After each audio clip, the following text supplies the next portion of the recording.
Hello, வணக்கம். கருப்பு மூக்கடலை சுண்டலுங்க. இந்த மூக்கடலையை நம்ம தேவையான அளவு எடுத்து 12 மணி நேரத்துக்கு முன்னாடியே தண்ணியில் ஊற வச்சுருந்தேங்க. இப்போ நான் அதை ஊற வச்சு 3 விசில் போட்டு எடுத்து வச்சுட்டேங்க. இது வேக வைக்கும்போது கொஞ்சமாக உப்பு போட்டு வேக வச்சுக்கணும். ஒரு அரை ஸ்பூன் உப்பு போட்டு வேக வச்சு எடுத்துக்கணும்.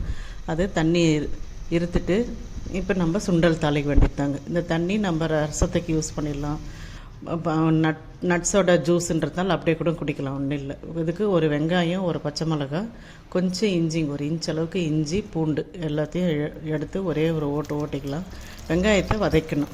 எண்ணெய் போட்டு அதில் கடலைப்பருப்பு, கடுகு எல்லாத்தையும் போட்டுட்டு வெங்காயம் போட்டு நல்லா வதக்கிட்டு இந்த இஞ்சி, பச்சை மிளகாய் நைஸாக பூவில் அரிஞ்சு போட்டும் வதக்கலாம். இல்லைன்னா அப்படியே நம்ம மிக்சியில் ஒரு ஓட்டிட்டு கூட அரைச்சிக்கலாங்க. வதக்கிட்டு நல்லா வதக்கிட்டு இந்த சுண்டல் போட்டுடணும்.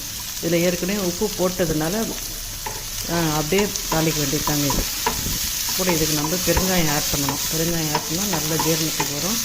ஏன்னா மூக்கடலை ஒரு சிலருக்கு லேட்டாக ஜீரணம் ஆகும்னு சொல்லுவாங்க. அதனால் பெருங்காயம் கொஞ்சம் எக்ஸ்ட்ராவே ஒரு 1/4 ஸ்பூன் ஆட் பண்ணிக்கணும்.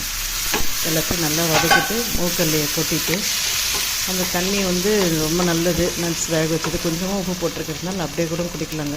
ஜூஸ் போல், நட்ஸோட ஜூஸ் போல் கூட குடிச்சிக்கலாம். ஒரு சிலர் ரசம் வச்சுருப்பாங்க, அது போல் நம்ம செய்யலாம். இதுக்கு கூட தேங்காய் ஒரு 1/4 மூடி தேங்காயை நல்லா ரொம்ப நைஸாக அரைக்காத குறுகுறுன்ட்டு இது பண்ணி அதில் சுண்டலில் மிக்ஸ் பண்ணிடலாங்க. நல்லா தண்ணியெலாம் எடுத்துட்ட பிறகு இறக்கி வச்சிட வேண்டியதாங்க.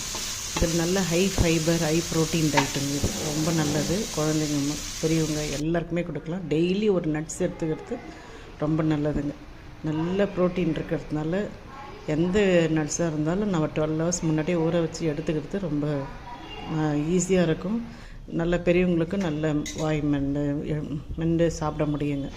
இது டெய்லி நம்ம ஸ்நாக்ஸாக எடுத்துக்கலாம். ஈவினிங் டிஃபனாகவும் எடுத்துக்கலாம்.